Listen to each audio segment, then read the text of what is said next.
Hi, everyone, and welcome back to the My Romance Reads authors interviews. This is the second one in the series. I'm really happy to be joined by Erika Lynn, who's been the author of the new book, The Billionaire Bodyguard Next Door, which has just been promoted through My Romance Reads. So I'm really excited to speak to Lynn and Erika about that. So thanks for joining me, Erika. Thank you so much for having me. I appreciate it. No problem. So tell me a bit about your background and how you got into writing romance books. Absolutely. So I've loved romance forever, for probably 20 years now. I started reading romance back in high school. I fell in love with some paranormal romance, and I knew this was the genre for me. I loved reading it. I loved consuming it. I loved going to author events. And about 10 years ago, I started doing National Novel Writing Month, which takes place every November. And I just wanted to take that love of reading and see if I can translate that into a love of writing. And I loved it. I loved, the challenge of it. I loved kind of playing with tropes and figuring out what my voice was. And I really wanted to get better. And then after I had my son about 6 years ago, I realized, my life and my time is so precious. How do I want to spend it? And that's when I really decided I want to make this real. I want to be an author, and I want to figure out how do I carve those little corners of my time to make sure that I'm still continuing to pursue something that I'm passionate about. That's amazing. So are you able to do the writing romance books as your full-time job, or are you still transitioning? No, it's not a full-time job. That is the dream for sure. But I have a well-paying day job. So the day job comes first, and then, parenting. And then, so it's really fitting it into those corners of my day, waking up early and trying to sneak in some words while I'm on the train, trying to get a couple of words in, and really just finding those pockets of time that work for me. And I found that I don't need to crack open my laptop anymore. I'm writing on my phone. I'm just, jotting ideas down on random pieces of paper. I will try to be thinking about whatever I'm writing about whenever I can, because I don't always have that luxury of sitting down for 3 hours and dedicated quiet time without other responsibilities to tend to. So I have to be creative and I have to be flexible. Yeah, amazing. I spoke to an author called Michael Delaron. He's not a romance author, but he has exactly the same process where he writes on his phone, and he uses apps like Pseudo Write and things like that on his phone. What does your writing process look like on your both on your phone and when you have more time and laptops and things like that? Yeah, absolutely. Well, when I'm starting a book, I really try to just jot down the tropes first.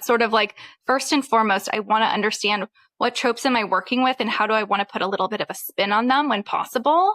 And that helps me think about my characters. I also really love interconnected standalones. So as a romance enthusiast and reader myself, I really love when I can just meet a new author, pick up a book, and not have to have read the 10 books prior to get into the world. And so for me, I want to make sure that I'm doing the same so that readers can find me anywhere. So however they find my books, they can just step in and not have to do that sort of back work. So I'm always trying to drop hints and, meet the next couple in the book that I'm writing. So that helps too. This idea of sprinkling characters throughout and then thinking about, okay, well, I introduced this hot brother. Okay, he's going to need a romance interest in the next book. And then trying to figure out what would that look like? What's his world look like? Who would naturally fall into his world? What are some of the challenges they're facing?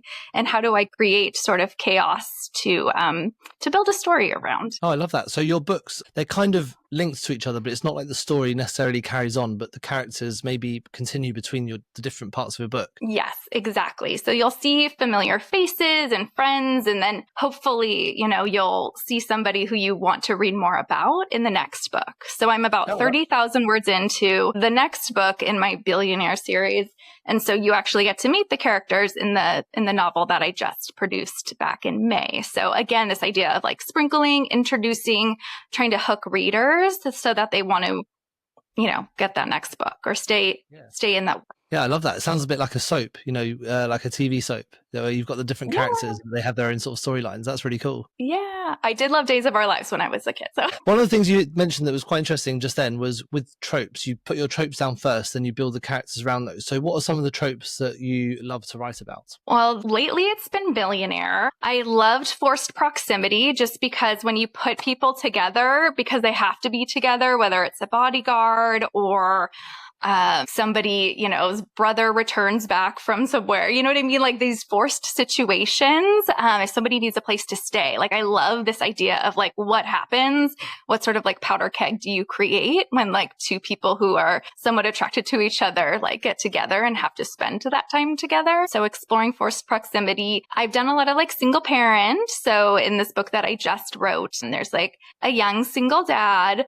I have a single mom in one of my Christmas novellas. Like I really, kind of like the standard romance tropes and playing around with this sort of universal fantasy idea. But I always want to make sure there's multiple tropes. I don't want to just rely on one thing. I want to see at least 3 or 4 tropes. And then that also helps you market the book, because then you can say like, this is what you're getting. And the reader understands and has that expectation, right? They like know what they're getting into. And some people buy because they like a trope. And so if they can easily have that right at the beginning and have that as part of your marketing, that can be really helpful. I think that's a really good point. A lot of writers, they want to write these books that are, sort of standalone pieces of art in their own right. And so they think a lot about, the story, and they forget about things like the covers and the tropes and the things that actually market and sell the books. And I think that is really important, because some people say, my book's a bit of this, it's a bit of that, it's a bit of this. But a lot of readers really, they want to know what they're getting when they get the book. And I think that's especially true in romance. Absolutely. The promise of the premise. They want to know what they're getting. They want to,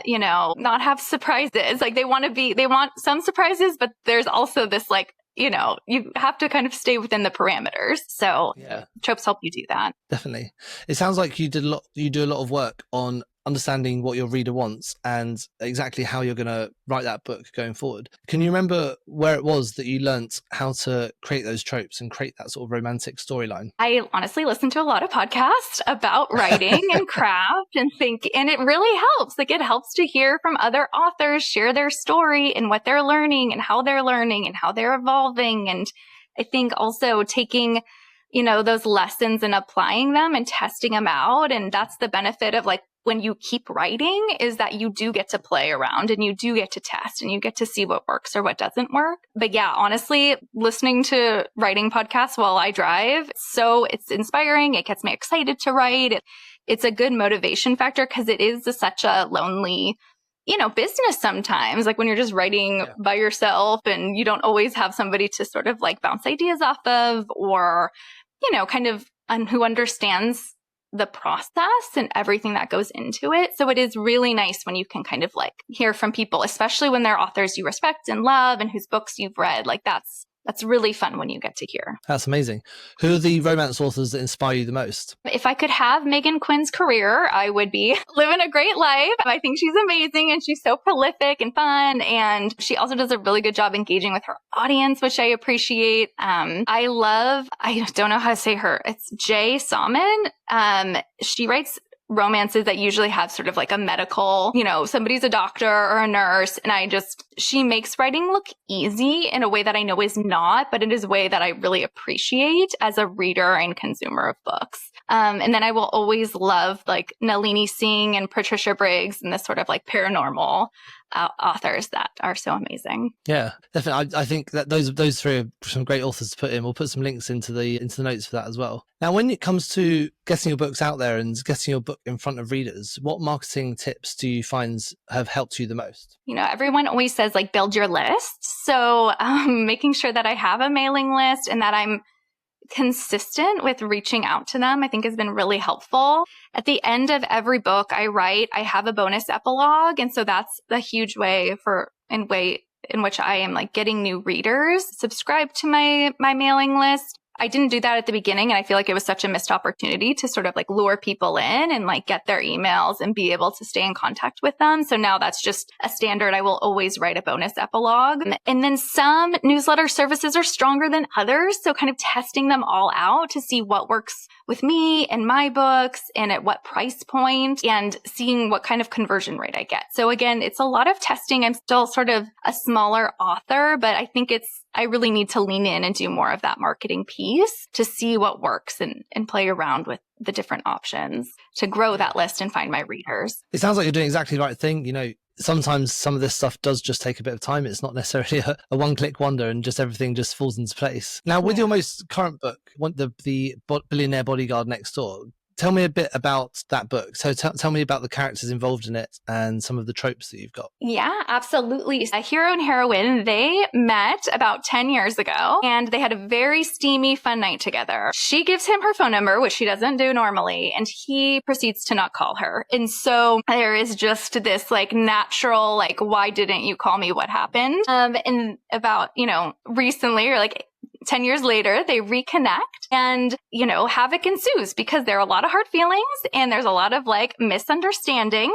But I do have to say the misunderstanding gets resolved very early in the story, which I think is nice because I know a lot of readers get frustrated when, the thing that's holding the book together could be resolved with one sort of like adult conversation. So that does happen early, but there's still tension because there's been all of these years of them being apart. She's growing her career. He has a daughter now and he moves in next door. So he becomes very protective of her and she's like a very strong, independent woman. And so, tension sort of ensues from there. And of course it has a happily ever after for them. Nice. And what's your plans for future books, both like books you want to write and also how you plan on growing your publishing business? Sure. Yeah, I'm 30,000 words into the next book. So those characters are introduced in The Billionaire Bodyguard Next Door. And I was, I have to like settle myself and not just like jump into writing the next story. When I write characters that I'm excited about, I just have to like write down ideas and like shelve it until I finish my one story. But I have a couple of my next books planned out, and I think really focusing on increasing my cadence so that I can build that backlog and keep that momentum going is my priority right now. So continuing to test different newsletters, continuing to test ads, building my list, and then really focusing on being disciplined so I can have a more frequent cadence for release. I think that's going to help just build my readership and, my authorship. Yeah, sounds great. Well, thank you so much for joining. It's been great to chat to you about your new books. Good luck with the next one.